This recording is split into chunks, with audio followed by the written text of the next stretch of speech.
So it's really the follow-up book to the first Dear Universe book, which I think it's sold over like 150,000 copies. It's been translated into 10 different languages.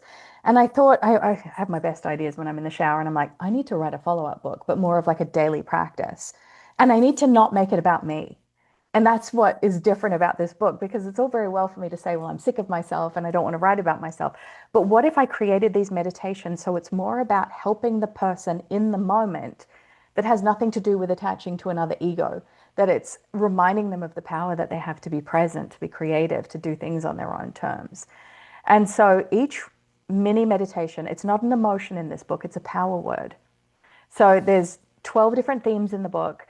And I wrote this book, though, when I was separated and still living under the same roof as my soon to be ex husband. So I landed the book contract, had the 6 month window to write the book for HarperCollins. And then it's like, how am I going to write the relationships and connection chapters when I'm going through this?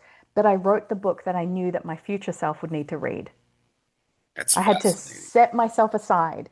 And so what was fascinating was when I did the audiobook version, I was reading the book and it's like, oh, this is actually really good and helping me now. But it didn't at the time because at the time when I was writing it, sometimes it felt like pulling teeth. And then other times it was like, this just is flowing out of me. And so when you take 6 months to write a year worth of mini meditations and you have to keep them all neatly organized in spreadsheets so that you don't double up on the words and things like that, it was like putting together a very complex jigsaw puzzle. But every meditation stands up by itself.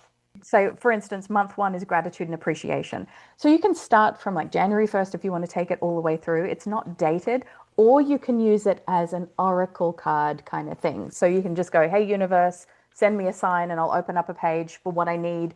And what I need right now is peace. And there's a mini meditation on peace or calm. So it's really easy to digest.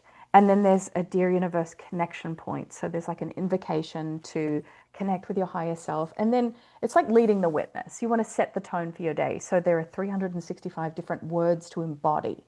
And there's some good ones in there too that might extend people's vocabulary, which I kind of, it almost reads like a bit of a dictionary at points, but it's not alphabetized. So, unwavering or triumphant or resolute or audacious or fearlessness or innovation or artistry. So there's like something in there to remind you that you're not passive to your own experience, that you can guide it. And that at least if you're not into meditating and sitting there for 20 minutes to an hour every day, you can just flip the book open, have a meditation, have a connection point to a higher power, and you're good to go. So, month one is gratitude and appreciation, as I mentioned. And then month two is connection and relationships. I won't go through the 12, but I'll pull out some of my favorite.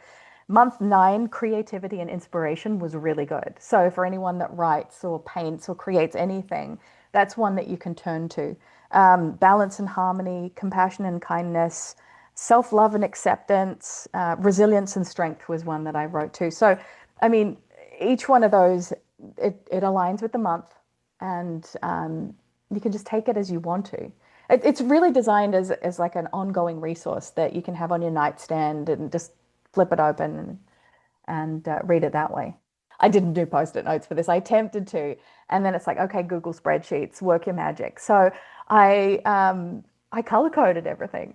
So the benefit of it is that they have a daily practice where they're connecting to something greater than themselves.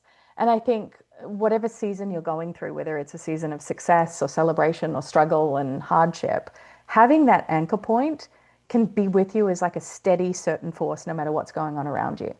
So I think like it's almost like a year-long advent calendar.